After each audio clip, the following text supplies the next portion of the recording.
करते हैं। अध्याय जो है 5 है और ये आपका तरंग है ना? अध्याय 4 हो चुका था, अध्याय 5 है। तरंग है, 18 क्वेश्चन है, हम खत्म करेंगे, ठीक है? फिजिक्स का है और उसके बाद हमारा जो है 4 अध्याय और होंगे और खत्म हो जाएंगे फिजिक्स। हम इकोनॉमिक्स का नेक्स्ट टॉपिक भी लाएंगे। सुनिएगा, पहला क्वेश्चन है आपके स्क्रीन पे है, यदि पूर्ण तरंग दृष्टिकारी जिसे फुल वेव रेक्टिफायर बोलते हैं, ठीक है, रेक्टिफायर बोलते हैं, कि निवेश आवृत्ति जिसे इनपुट फ्रीक्वेंसी बोला जाता है, निवेश आवृत्ति जो कि एन है, सिंबल एन है, तो निर्गत आवृत्ति जिसे आउटपुट बोलते हैं, आउटपुट फ्रीक्वेंसी क्या होगी बताइएगा? तो आउटपुट जो होगा हमारा एन ही होगा। अगर इनपुट एन है तो आउटपुट भी हमारा एन होगा, ये जरूर ध्यान रखिएगा। अगर और बात करें तो सुनिए, यदि पूर्ण तरंग दृष्टिकारी फुल वेव रेक्टिफायर की निवेश आवृत्ति अगर बात करें तो इनपुट फ्रीक्वेंसी जिसे निवेश आवृत्ति मतलब इनपुट एन है, तो निर्गत आवृत्ति जिसे आउटपुट फ्रीक्वेंसी बोलते हैं एन ही होगा और कुछ चेंज नहीं होगा। सिंपल था। अगर दूसरा प्रश्न की बात करेंगे तो दूसरा प्रश्न है कि तंतु वाले प्रकाश बल्ब में प्रयोग की गई अधिकांश विद्युत परिवर्तित होती है, ठीक है? तो तंतु वाले प्रकाश बल्ब में प्रयोग की गई अधिकांश विद्युत परिवर्तित होती है, तो ऑप्शन नंबर ए दृश्य प्रकाश के रूप में होती है। किस रूप में होती है? दृश्य प्रकाश के रूप में होती है। प्रकाश बल्ब में, किस वाले में? तंतु वाले प्रकाश बल्ब, तंतु मतलब फिलामेंट होता है। फिलामेंट वाले प्रकाश बल्ब में प्रयोग की गई अधिकांश विद्युत शक्ति दृश्य प्रकाश विजुअल लाइट, दिखने वाला के रूप में प्रकट होती है ना? विजुअल रूप से प्रकट होती है। तंतु वाले मतलब फिलामेंट वाले प्रकाश बल्ब में उच्च प्रतिरोधकता, क्या है? रेजिस्टेंस वाली धातुओं का तंतु मतलब फिलामेंट प्रयोग किया जाता है। समझ गए? तो उच्च प्रतिरोधकता वाली धातुओं का फिलामेंट प्रयोग होता है ना? जो विद्युत धारा के प्रवाह से अधिक गर्म होकर चमकने लगता है। यह प्रभाव उद्दीप्ति, क्या है? उद्दीप्त या उद्दीप्ति कहलाता है ना? मतलब प्रकाश कहलाता है, रोशनी कहलाता है, ये बोल सकते हैं। तो इनकैंडेसेंस बोलते हैं। समझ गए?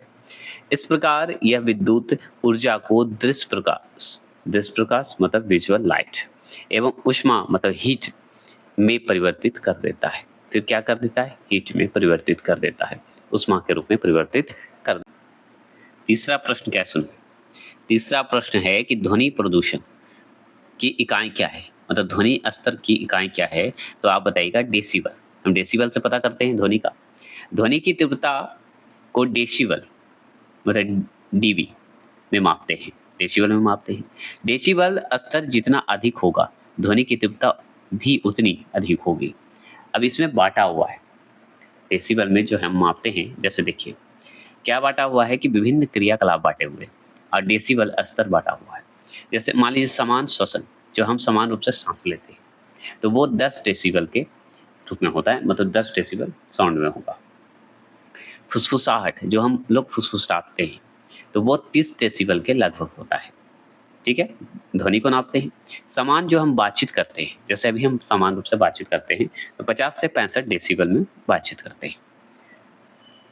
अगर मान लीजिए ट्रैफिक का शोर की अगर बात करें तो 80 डेसिबल, ठीक है, डेसी में मानते हैं। समझ गए? ट्रेन की आवाज़ अगर बात करें तो 100 डेसिबल। सोचिए, ट्रेन की आवाज़ सबसे 100 डेसिबल। ऑर्केस्ट्रा का 110 डेसिबल, इसलिए ऑर्केस्ट्रा बंद किया जाता है कभी-कभी। रॉक कॉन्सर्ट जो होता है, रॉक जो कॉन्सर्ट होते हैं, जहाँ पे कॉन्सर्ट होता है, वहाँ पे 110 डेसिबल। तो ऑर्केस्ट्रा और रॉक जो कॉन्सर्ट तैयार किया जाता है गाने-वाने के लिए, वो भी 110 ही डेसिबल। जेट वायुयान की अगर बात करें या उड़ान भरते समय अगर जेट का आवाज़ अगर बात करेंगे ना, तो 130 डेसिबल, ठीक है? 130 डेसिबल, ठीक है? पटाखों की शोर बात करें तो सबसे ज़्यादा पटाखों की शोर है 145 डेसिबल, इसलिए पटाखा छोड़ने के लिए मना किया जाता है। रॉकेट लॉन्च, ये तो भाई मत कहिए, 180 डेसिबल, क्योंकि इस काम ज़रूरी है, ठीक है? ये भी क्लियर।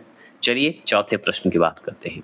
अधिकेंद्र का संबंध है, तो अधिकेंद्र का संबंध जो है भूकंप से है, ठीक है? किससे? भूकंप से है। भूकंप से तो जानिए, पृथ्वी के भीतर स्थित वह बिंदु मतलब वह पॉइंट जहां से भूकंप उत्पन्न होता है, भूकंप उत्पन्न होता है, उससे भूकंप मतलब मूल अथवा हाइपो सेंटर क्या कहते हैं, हाइपो सेंटर कहते हैं। मतलब भूकंप का मूल कहिए, फोकस जहां पे होता है, या हाइपो सेंटर कहिए जहां पे केंद्र होता है। भूकंप मूल के ठीक ऊपर पृथ्वी की सतह पर स्थित वह बिंदु जहां भूकंपीय तरंग कहलाएंगे, जहां पे अनुभव होगा, मान लीजिए भूकंपीय तरंगों का अनुभव होगा, उसी को हम अधिकेंद्र कहेंगे। कोई दिक्कत नहीं। चलिए, मतलब भूकंपीय तरंग का अनुभव होता है।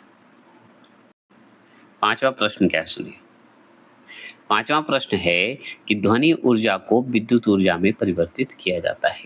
तो ध्वनि ऊर्जा को विद्युत ऊर्जा में परिवर्तित करता है तो ऑप्शन नंबर ए माइक्रोफोन द्वारा। किसके द्वारा? माइक्रोफोन द्वारा। ठीक है, माइक्रोफोन द्वारा। चलिए जानकारी लेते हैं।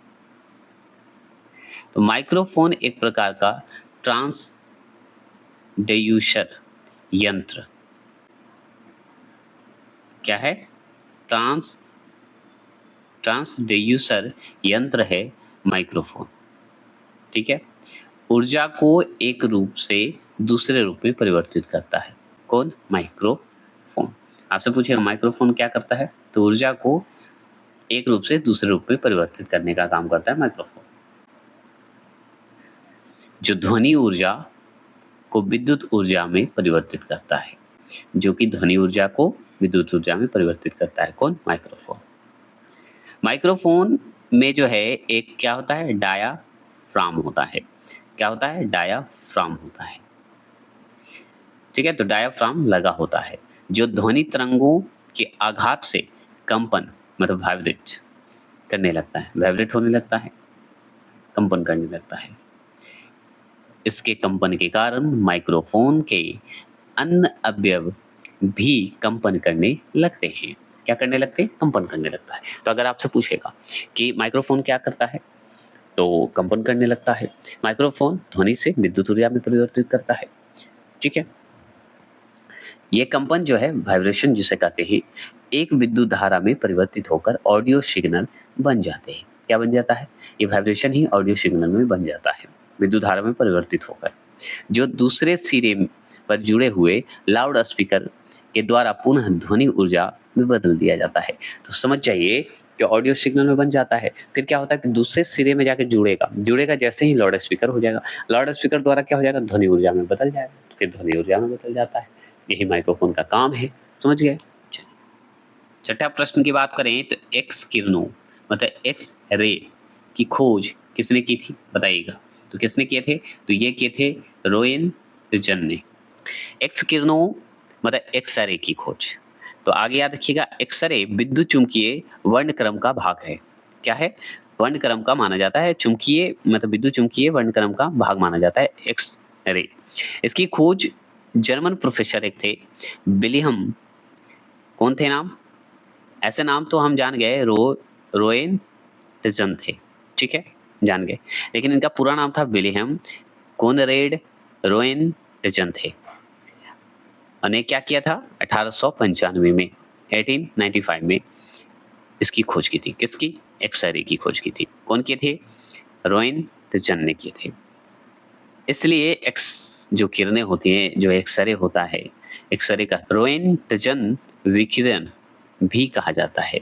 क्या कहा जाता है? विकिरण भी कहा जाता है। कौन सा विकिरण कहते हैं एक्स एक्स किरण को? तो ये कहा जाता है रोएन टिजन विकिरण कहा जाता है। ऐसे बार-बार बोलने से याद हो जाएगा आपको। अधिकांश एक्स किरणों की तरंगदैर्घ्य मतलब वेवलेंथ जिसे कहते हैं 0.01 से लेके 10 नैनोमीटर के बीच होता है। तो इसका तरंगदैर्घ्य पूछेगा एक्स किरण की, तो आप बताइएगा 0.01 से लेके 10 नैनोमीटर के बीच होता है, इन दोनों के बीच होता है। सातवां प्रश्न क्या है, सुनिए। खतरे के सिग्नल लाल रंग के होते हैं। तो खतरे के सिग्नल लाल रंग के होते हैं, जबकि आंखें पीले रंग के प्रति अधिक संवेदनशील होती है। क्योंकि बताइएगा, क्योंकि मतलब क्या कारण है? तो इसका कारण ऑप्शन नंबर ए, लाल प्रकाश का तरंगदैर्घ्य पीले प्रकाश से अधिक होता है। किससे होता है? पीले प्रकाश से अधिक होता है, इसीलिए। ठीक है, तो सिग्नल के लिए लाल रंग का इस्तेमाल किया जाता है। आगे सुनिए, दृश्य प्रकाश वर्णक्रम जिसे स्पेक्ट्रम कहिए, स्पेक्ट्रम कहिए। तो विजुअल लाइट स्पेक्ट्रम में जो है बैंगनी रंग की तरंगदैर्घ्य सबसे कम होता है। किसका? बैंगनी रंग का तरंगदैर्घ्य सबसे कम होता है। लाल रंग का जो रेड है, रेड की तरंगदैर्घ्य जो है सबसे अधिक होता है, सबसे अधिक होती है। इसलिए लाल रंग का जो है परिकिरणन, ठीक है, परिकिरणन सबसे कम होता है। तो देखिए, अगर तरंगदैर्घ्य पूछे तो लाल का सबसे अधिक होता है, सबसे कम बैंगनी का होता है। लेकिन अगर परिकिरणन पूछे तो लाल रंग का सबसे कम होता है, और यह जो है अन्य रंगों की तुलना में सर्वाधिक दूरी तक दिखाई देती है। कौन? लाल रंग, है ना। चलिए, इसी कारण लाल रंग का प्रयोग खतरे के संकेत के रूप में किया जाता है, मतलब डेंजर के रूप में किया जाता है। उसका साइन जो है डेंजर के रूप में किया जाता है, बताया जाता है। ठीक है, दूर से आपको दिखेगा। चलिए, 8वां प्रश्न क्या है कि बोलोमीटर का प्रयोग किससे मापने के लिए किया जाता है? तो बोलोमीटर का प्रयोग जो है किसे मापने के लिए किया जाता है? तो हम बताएंगे ऑप्शन नंबर बी, विद्युत चुम्बकीय विकिरण को मापने के लिए किया जाता है। तो विद्युत चुम्बकीय जो विकिरण है उसको मापने के लिए किया जाता है। तो चलिए इसके बारे में हम जानते हैं।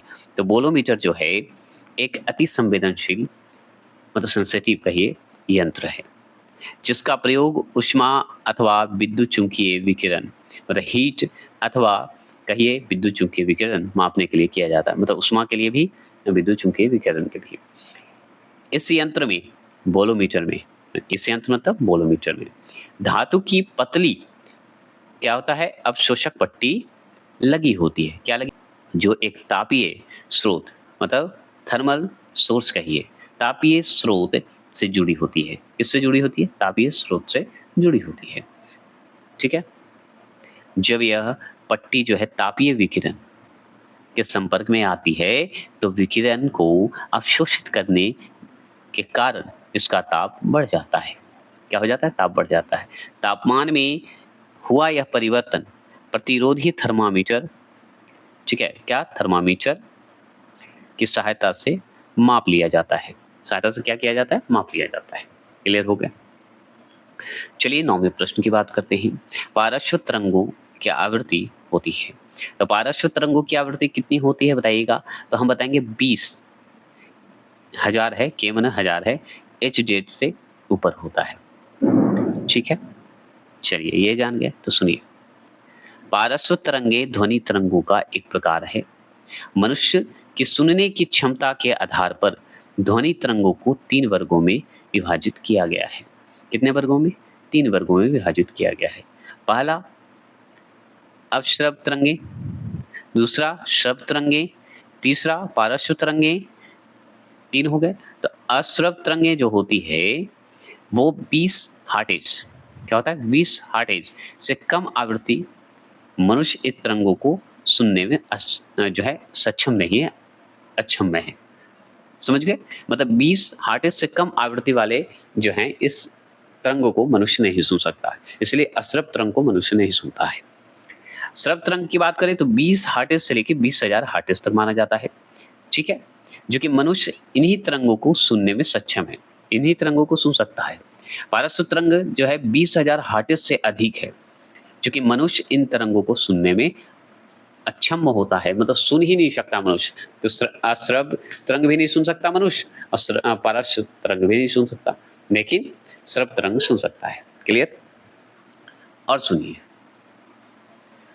पारस्व तरंगों के उपयोग संकेत भेजने में, समुद्र की गहराई का पता लगाने में, मस्तिष्क के ट्यूमर का पता लगाने में किया जाता है। तो पारस्व तरंगों का उपयोग हम कैसे करते हैं? संकेत भेजना हो कहीं तब, समुद्र की गहराई का पता लगाना हो तब, या मस्तिष्क में जो ट्यूमर है उसका पता लगाने के लिए किया जाता है पारस्व तरंग का।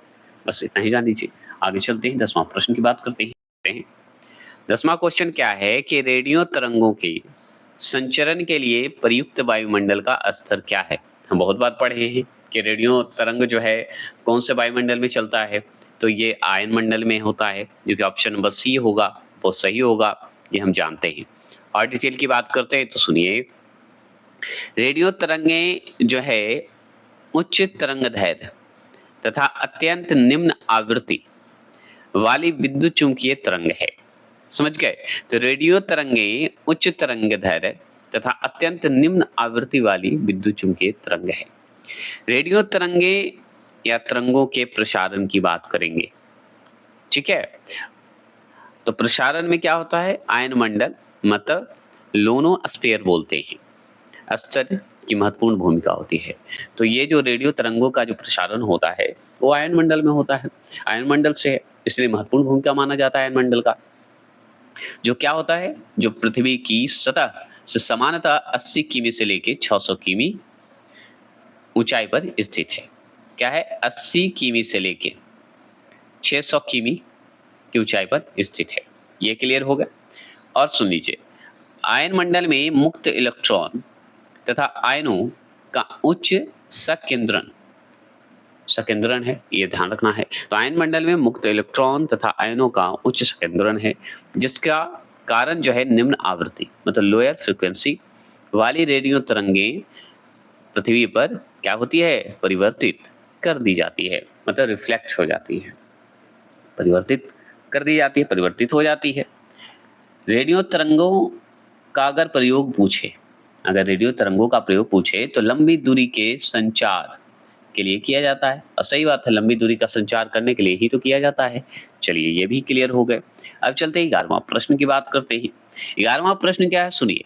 निम्नलिखित किस माध्यम मतलब किस माध्यम में ध्वनि अपेक्षाकृत तेज चलती है। तो निम्नलिखित बताइए, निम्नलिखित में से अगर आपसे पूछ रहा है कि किस माध्यम से ध्वनि जो है तेज चलती है, अपेक्षाकृत तेज चलती है, इस ऑप्शन के हिसाब से तो ऑप्शन नंबर बी, लोहे की छड़ में। लोहे की छड़ में, इस ऑप्शन के हिसाब से लोहे की छड़ में ये सबसे ज्यादा आवाज देगा। अच्छा चलिए, तो देखिए ध्वनि की चाल मतलब स्पीड ऑफ साउंड है ना। तो ध्वनि की चाल गैसीय माध्यम में सबसे कम, द्रवों में जो है अपेक्षाकृत अधिक तथा ठोस माध्यम में सर्वाधिक होती है। तो आपसे अगर पूछे तो आप बताइएगा कि ध्वनि की जो स्पीड होती है, जो चाल होती है, वो गैस में सबसे कम होता है, उसके मुताबिक जो है द्रवों में अधिक हो जाता है ना, द्रव में अधिक होता है। और सबसे ज्यादा अगर पूछ देता ध्वनि की चाल तो ठोस में ही है, जैसे लोहा पे मारी टन टन, है ना। वायु में ध्वनि की चाल जो है 343 मीटर सेकेंड। अगर वायु में ध्वनि की चाल अगर पूछे, स्पीड ऑफ साउंड पूछे वायु में, एयर में, तो हम बताएंगे 343 मीटर सेकेंड बता दीजिएगा। जल में पूछे तो जल में बता दीजिएगा, जल क्या है, द्रव है। वायु क्या है, गैस है। तो वायु में क्या है, 343 मीटर सेकेंड है। अगर जल पूछे तो जल में बताइएगा 1484 मीटर सेकेंड इसका जो है साउंड है, ध्वनि की चाल है, स्पीड है ना। ठीक है, तो जल में ज्यादा हो गया है, किसके मुताबिक, गैस के मुताबिक। द्रव में, द्रव मतलब जल में सबसे ज्यादा हो गया। और सबसे कठोर पदार्थ जो है हीरे है। हीरे में अगर पूछे तो 12,000 मीटर सेकेंड होती है। कितनी होती है, 12,000 मीटर सेकेंड होता है। तो आप याद रखिएगा, वायु में ध्वनि की चाल पूछे तो 343 मीटर सेकेंड बता दीजिएगा। जल में पूछे तो 1484 बता दीजिएगा, ठीक है ना। चलिए 1484 ऐसे याद रखिएगा मीटर सेकेंड। सबसे कठोर अगर बात करें पदार्थ कौन सा है, तो हीरा है। हीरा में कितना मतलब क्या बोलते हैं, ध्वनि की चाल है, स्पीड है, तो हम बताएंगे 12,000 मीटर सेकेंड होती है। लम होता है भाई, हीरा कठोर है, उसी में होता है, ऐसे बोल सकते हैं। इसलिए उपयुक्त विकल्पों में ध्वनि की चाल कार्बन डाइऑक्साइड में सबसे कम मतलब कितना, 267 मीटर सेकेंड होता है, मीटर सेकेंड में होता है, ये जरूर ध्यान रखना है। और वाष्प मतलब जल, द्रव कहिए, जिसकी मीटर सेकेंड होता है 477.5 मीटर सेकेंड होता है, मतलब 477.5 होता है। तथा जल की बात करें, वाष्प में आप जान गए मतलब गैस में, सॉरी वाष्प मतलब गैस, मैंने गलती बता दिया, वाष्प मतलब गैस। और जल का तो द्रव हम जानते हैं, वहां पे थोड़ा सा मिस्टेक हो गया। तो जल की अगर बात करेंगे तो जल में तो हम जान गए 1484 मीटर सेकेंड हो गया, द्रव की बात हो रही है। वाष्प मतलब गैस की बात हो रही है, में अपेक्षाकृत अधिक है, एकदम है, गैस के मुताबिक तो हमारा द्रव में ज्यादा है। लोहे की छड़ जो है उसमें सर्वाधिक होगी, क्योंकि कितना होता है मीटर सेकेंड साउंड स्पीड, तो 5130 मीटर सेकंड होता है, 5130 मीटर सेकंड होता है। क्लियर हो गया, कोई दिक्कत नहीं। चलिए 12वां प्रश्न की अगर हम बात करेंगे, 12वां प्रश्न क्या है, तो जब किसी तालाब के शांत जल में पत्थर फेंका जाए तो तालाब में जल की सतह पर उठने वाली लहरें होती है।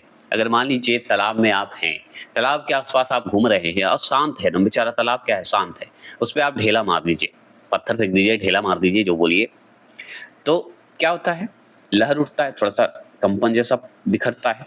तो बताइए इस ऑप्शन में कौन सा तरंग होगा? तो ऑप्शन नंबर सी, एक धागे पर अनुप्रस्थ तरंग होंगे, अनुदैर्ध्य नहीं, अनुप्रस्थ तरंग होंगे। अब चलिए ऐसी बात करते हैं, तरंग पड़ रहा है ना, तो सुनिए, किसी शांत जल में पत्थर फेंकने पर पत्थर की गति ऊर्जा के कारण जल में विक्षोभ उत्पन्न होता है। जल पे क्या होगा? विक्षोभ।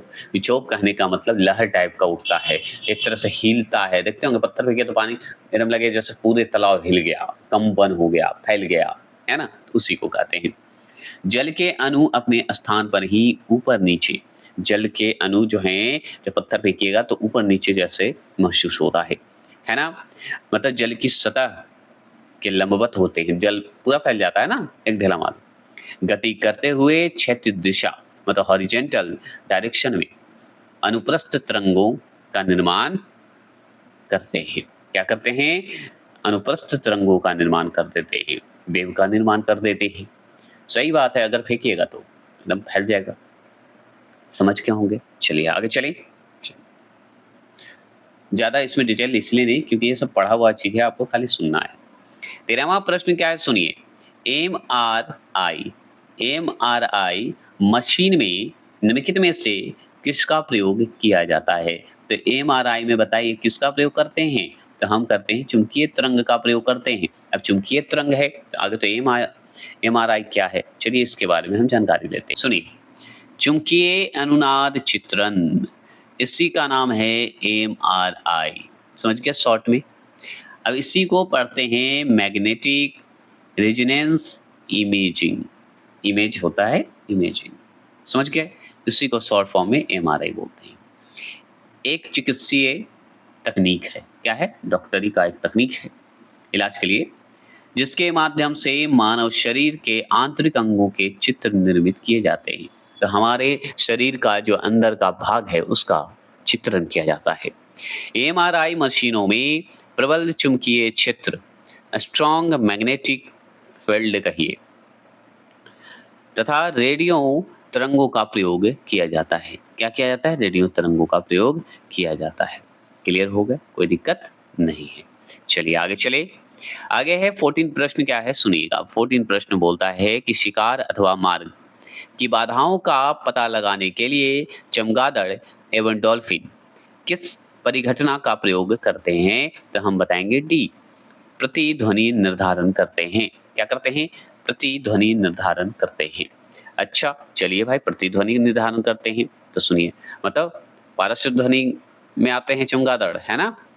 चमगादड़ कहिए तथा डॉल्फिन कहिए, मतलब चमगादड़ तथा डॉल्फिन दोनों की बात हो रही है। प्रतिध्वनि द्वारा स्थित निर्धारण विधि के द्वारा अपने शिकार एवं मार्ग की बाधाओं का पता लगाते हैं। मतलब अपना या संकट को कहिए या अपने जो शिकार करने का जो तरीका है उससे, मतलब इसी माध्यम से वो पता करते हैं। ये दोनों जीव जो हैं पारस्व ध्वनि तरंगे मतलब अल्ट्रासोनिक वेव उत्पन्न करते हैं। सोचिए इतना तेज करते हैं।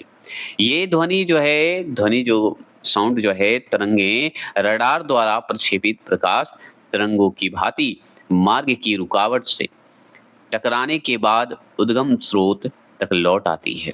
मतलब एक ये जो ध्वनि, जो पारस्व ध्वनि तरंग सुन रहे हैं ना, ये तरंग जो है रडार द्वारा प्रक्षेपित एक प्रकाश है, एकदम प्रकाश है, लाइट है, तरंगों की भांति, प्रकाश तरंगों की भांति मार्ग की रुकावट से टकराने के बाद उद्गम होती है, उद्गम स्रोत तक लौट आती है, मतलब फिर लौट आएगी, एक समय तक जाएगी और वहां से लौट आएगी। ऐसे बोलिए, जहां से उद्गम होगा मतलब उत्पन्न होगा, वहां फिर लौट आएगी। इस प्रकार ये अपनी संवेदनशील इंद्रियों से संभावित रुकावट की दिशा और दूरी का अनुमान लगा लेते हैं। कौन? डॉल्फिन और चमगादड़, है ना, अनुमान लगा लेते हैं। चलिए अब हम 15वें प्रश्न की बात करते हैं। 15वां प्रश्न क्या है सुनिए, परावैंगनी किरणों में ऊर्जा किसकी अपेक्षा अधिक होती है? तो परावैंगनी किरणों में ऊर्जा जो है किसकी अपेक्षा अधिक होती है? तो ऑप्शन नंबर बी, गामा किरणों की अपेक्षा अधिक होती है। अब होती है तो चलिए जानिए। तो विद्युत चुम्बकीय स्पेक्ट्रम में सर्वाधिक ऊर्जा एवं आवृत्ति, ठीक है, आवृत्त कहते हैं उसे, आवृत्ति तथा न्यूनतम तरंगदैर्घ्य गामा किरणों में पाई जाती है। किसमें पाई जाती है? गामा किरण में। क्या पाई जाती है? तो सर्वाधिक ऊर्जा, आवृत्ति तथा न्यूनतम तरंगदैर्घ्य, ठीक है, मतलब गामा किरणों में पाई जाती है और ये विद्युत चुम्बकीय स्पेक्ट्रम में, ठीक है, सर्वाधिक ऊर्जा हो, आवृत्त हो, न्यूनतम तरंगदैर्घ्य हो। जबकि न्यूनतम ऊर्जा और आवृत्ति मतलब आवृत्त तथा सर्वाधिक तरंगदैर्घ्य रेडियो तरंगों में पाई जाती है। क्लियर हो गया? मतलब सर्वाधिक अगर तरंगदैर्घ्य पूछे तो रेडियो तरंग टिक लगाइएगा, अगर पूछे न्यूनतम तरंगदैर्घ्य पूछे तो गामा किरण टिक लगाइएगा। क्लियर? चलिए 16वां प्रश्न है कि सीटी स्कैन करने में कौन सी किरणें प्रयोग की जाती है? तो सीटी स्कैन करने में कौन सी किरणें प्रयोग की जाती है? तो डी, एक्स किरणें प्रयोग की जाती है। क्या की जाती है? एक्सरे का प्रयोग किया जाता है। ऐसा बात है तो चलिए जानते हैं। तो सीटी मतलब कंप्यूटेड टोमोग्राफी स्कैन जो है मानव शरीर के अंगों की चिकित्सीय परीक्षण की एक विधि है, ठीक है, जिसमें एक्स किरणों एवं कंप्यूटर के प्रयोग द्वारा मानव शरीर के अंगों, अस्थियों आदियों के चित्र निर्मित किए जाते हैं। सीटी स्कैन के माध्यम से शरीर के आंतरिक भागों के चित्र जो है एक्सरे की अपेक्षा अधिक सूक्ष्मता मतलब एकदम माइक्रो टाइप का से एवं विभिन्न कोणों से लिया जाता है, मतलब अलग अलग कोणों से, अलग अलग डायरेक्शन से लिया जाता है, ऐसे भी बोल सकते हैं आप। तो सीटी स्कैन से यही तो फायदा है। सीटी स्कैन का कंप्यूटर से है, कंप्यूटेड टोमोग्राफी बोलते हैं, जिसे टोमोग्राफी ऐसे बोल सकते हैं, ठीक है। तो स्कैन होता है मानव शरीर का होता है, ये सब तो बताने की आवश्यकता नहीं। चलिए आगे चलते हैं। एक्सरे जो है अलग है और ये सीटी स्कैन, तो सीटी स्कैन ज्यादा बेटर माना जाता है। चलिए 17वां प्रश्न क्या है सुनिए, दो उत्तरोत्तर श्रृंग, ठीक है, अथवा दो उत्तरोत्तर गर्त मतलब गहराई के बीच की दूरी को क्या कहते हैं?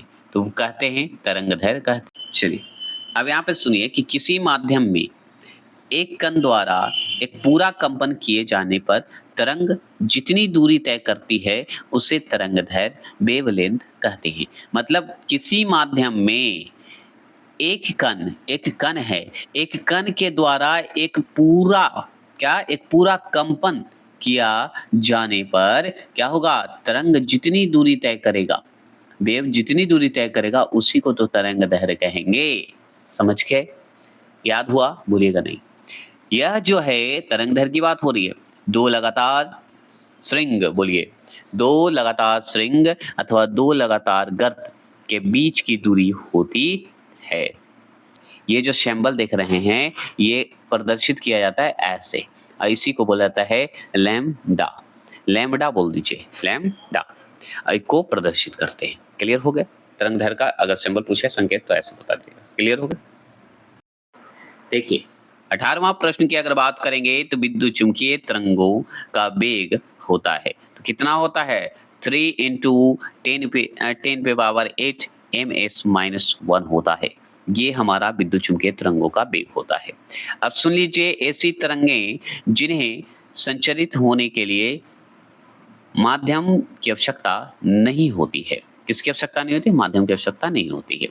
विद्युत, यहाँ पे देखिए, विद्युत चुम्बकीय तरंगें कहलाती है। तो ऐसी तरंगें जिन्हें संचारित होने के लिए माध्यम की आवश्यकता नहीं होती है उसी को विद्युत चुम्बकीय तरंगें कहते हैं, विद्युत चुम्बकीय तरंग कहते हैं। इनकी चाल निर्वात में प्रकाश की चाल के बराबर होती है। तो कितना? 3 × 10⁻8 ms-1 होता है। यही क्लियर बात है। तो चलिए ये हो गए आपके खत्म। तो आप चलिए फिर मिलते हैं नेक्स्ट आपका इकोनॉमिक्स का 3 दिन लगातार। आज हो गए आपके इकोनॉमिक्स का खत्म, मतलब 3 दिन मेरा जो फिजिक्स का था वो खत्म हो गया, अब 3 दिन चलेंगे इकोनॉमिक्स का लगातार। चलिए मिलते हैं, जय हिंद, जय भारत।